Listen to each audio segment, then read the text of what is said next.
Hey, hello. So right now I'm going to go through the restriction list that we've got. This is the Japanese restriction list, so it might not be the same as the English one. Basically, 3 different formats we've had, and of course, a few of them are actually bans in Premium and actually V Premium as well. No unrestricts have happened, so nothing's been freed from the list. For Premium, we've had Dragon Knight Nazar, which has been banned, and basically for the English players it's a bit of a puzzling one because I know no one's really been talking about Eugene as a deck over here. In Japan there has been a lot of sightings of Eugene there, and there's sort of a unique aspect to it that they've got in Japan that we don't have here. So a reason why Japanese players are using Eugene is because they have critical triggers that are grade 3 and we don't. So Journal of the Rebirth exists, and because of that they've got more consistency in the deck, and that sort of led to it, I think, being more favoured and more kind of popular. I'm not sure how easy it is to get hold for critical trigger though, because I thought they're meant to be prize cards or something in Cardfight Zero tournaments, but I guess it's enough for them to want to ban this card, so they decided to ban the hand shredding card.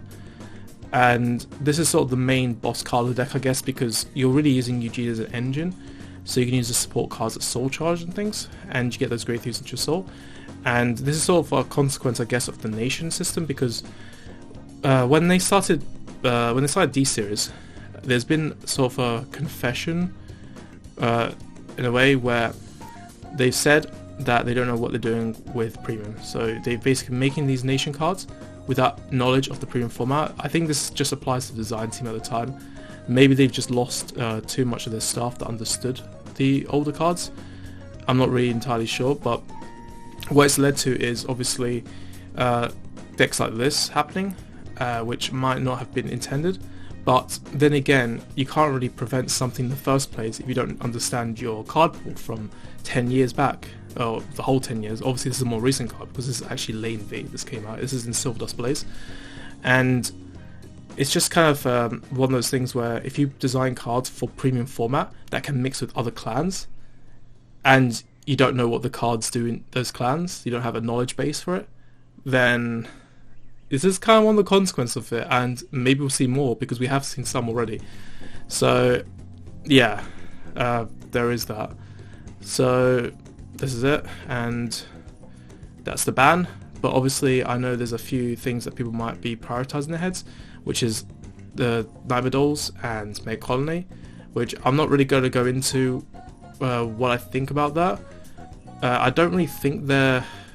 I mean, the only thing I'll probably say is that I don't really think they are sort of like auto-win decks, but they are very easy to pick up and play. And I do know that there are sort of weaknesses with those decks, for sure. So they're not too dominating. Like, I wouldn't give up on Premium just because of all the Nightmare Doll and Mega Colony hype that's been going on. Those decks are beatable, for sure. So that's probably just going to be as far as my kind of piece on that. But over triggers, I know a lot of people want that to be addressed because no one likes playing Premium with over triggers, obviously. Over triggers are kind of a bit strange because the way that the game has been designed for 10 years doesn't really take into consideration that kind of mechanic, so I can understand why people aren't too fond of it in the first place. It's sort of it's a really kind of gimmicky yeah, I'm not a fan of over trigger either. I kind of wish it wasn't a thing personally, but there's that. I think other decks I've seen people kind of talk about, Grand Blue, Narukami, I think there's been a bit of noise around that as well. I feel like I might be forgetting some other ones, but those two come to my mind at the moment. So that's basically something maybe that might happen in English, I don't know. I'm not saying it should though, but I'm just saying like what anecdotally I've been seeing people basically talking about and what the controversy might have been, and no way I'm trying to advocate on this video what they should be doing in the English side of the game. But I want to move on to V Premium. So V Premium, we've got the Nubatama card, which is, I can't remember the name of it, but it's got grass in its name. I'm just too used to calling it the Crow or KFC, like some of my friends call it that as well. Basically, this card got basically banned, which is a bit of a surprise to a lot of people, because I know like a lot of people I don't think like this card, but no one's really been kind of like prioritizing or putting the energy towards asking for this card to be taken out of the game. So it's a bit of a surprise to a lot of people that they banned it.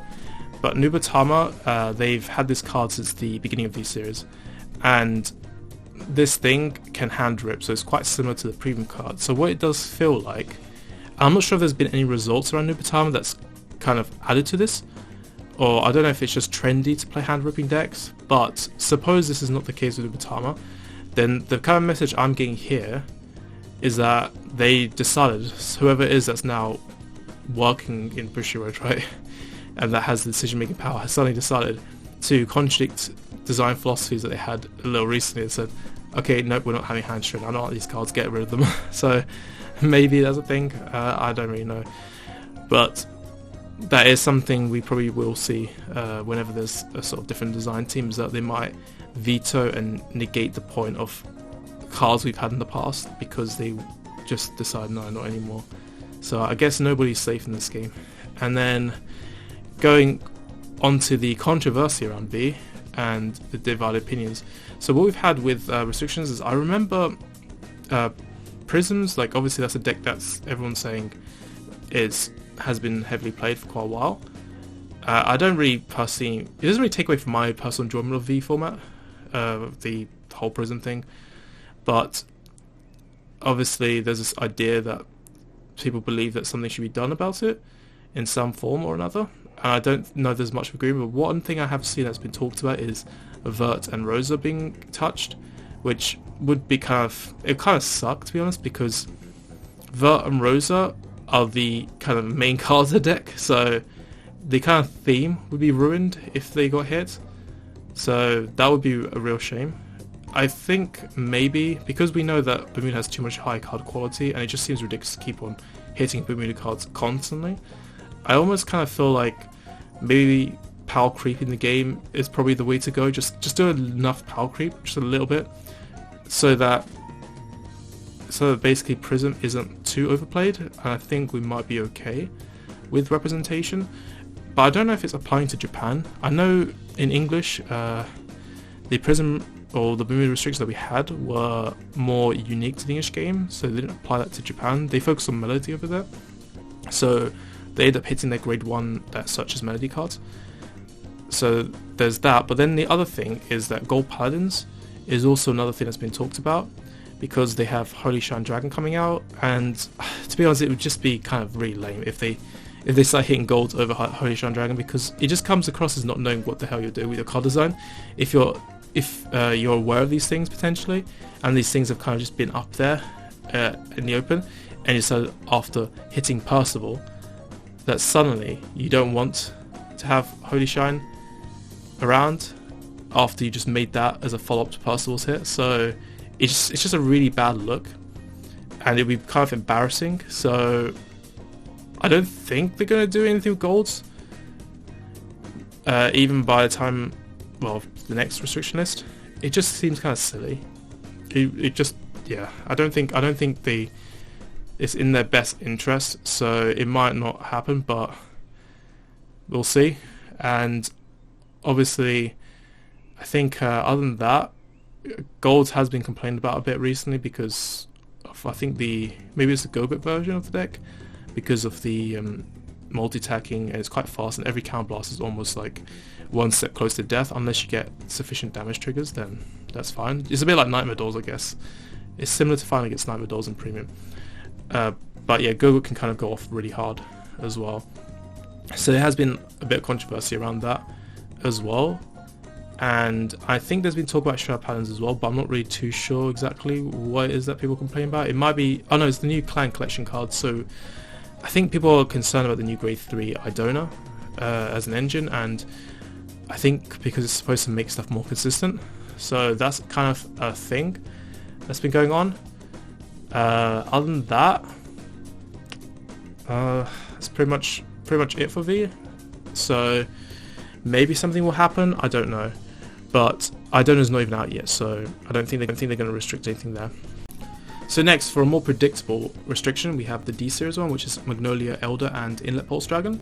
So the thing with this is that's kind of funny is that Inlet Pulse Dragon, one of its skills requires Flagbird Dragon, yet it's still been played a lot in Magnolia, and the reason why is because its other skills generic. And although we've had attempts in the past where whenever they've made generic skills, they've tried to sort of, to some extent, make them clash with other types of skills in the same clan. Obviously now it's nations, and in doing so they've sort of I guess they sort of create sub-clans in disguise, because they kind of play like sub-clans because they don't really work as well with other generic cards because of the playstyles. But here, Magnolia and Inlet Pulse Dragon complement each other in playstyle because they're both for multi-attacking. So there you go. This is how this happened, and it got choice restricted in the end because they want to, I guess, reduce the play rate of Magnolia because it's just been too much Magnolia. And I think that is the case with Japan, but it's been the case with English. Actually, I've only played like one D-San tournament, and I went against a lot of Magnolia, way too much. So this is kind of interesting, and I was fine against it personally because I actually ended up getting XO, and I went second in most of my games. So I didn't actually realize Magnolia was that big a deal. I don't really follow D that much, so this is kind of just kind of interesting to kind of find out that this is actually what's kind of going on. And this is kind of where we get to the next bit, where as I was saying, I played a D tournament. I used Bastion, and I played against a lot of Magnolia, and I went second in a lot of games as well, and they ended up touching Bastion. So I don't know if Bastion's that high rated. I could swear I've had people tell me it's other decks. Like a lot of people have been saying Bastion's like a tier 2 or whatever deck, whatever those technically mean, but basically not in the very top. It's not like the first kind of handful of best decks in a lot of people's kind of criteria. So Dark Strain got limited, and I think that might mean that people might play the set order Pride to Protect. The thing is, Pride to Protect, I've never actually felt that card was as good as Dark Strain. I know why people were trying it out, and I was doing the same as well for a bit. The thing is that Pride to Protect is a neg 2, because you're basically using up a card that could have been a unit, such as Dark Strain if you were playing that instead. Dark Strain is still a unit you're placing on the board. And then you're discarding a card as well. And to do what? So you can be indestructible when it comes to boosting, because then they can't use Retire like Gravidia or use Prison or whatever to get rid of your units. And the thing is, why do you care about protecting your boost ability if you have no units to boost with anyway? So it's kind of like contradicting. So Dark Strain, I think, picked up more because of this reason. From how I felt when I was testing it, I felt like this is the reason why the Japanese players were doing it. And it's funny because I came to the same conclusion as Japanese players in very limited testing. I was like, yeah, I think Dark Strain is the way to go. And it seemed like the Japanese players were playing very similar lists to me.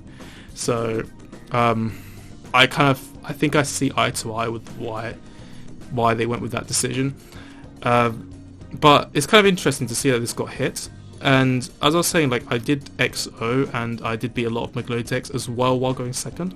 So I don't know if, I mean, I'm not the most well informed on D standard, but I get a feeling based on my limited experience that maybe Bastion has been seen as a good counter against Magnolia, and because of that they ended up hitting Bastion just so that Magnolia doesn't fall too far behind, so they wanted maybe to take Bastion down a bit with Magnolia. Maybe that's what they did. I don't know if I would say Bastion is dead though, because you don't always use Dark Strain anyway. So it's kind of just one of the ways you can leverage against your opponent. One copy is still better than 0. You just draw it randomly, I guess, or you keep it in your mulligan or something.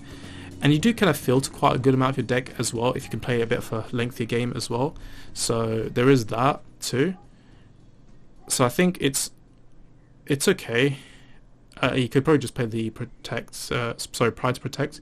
Obviously, if you reveal it with your grade 1, it's kind of bad because you just negged. So other than that, that is pretty much my thoughts on the format. I think a lot of people are kind of going to be surprised about this, because I think Gravidia and Baron Magnus, I think those are the decks that were being talked about more, if I'm not mistaken. So those not getting hit, but Bastion getting hit, I think does come as a surprise to people.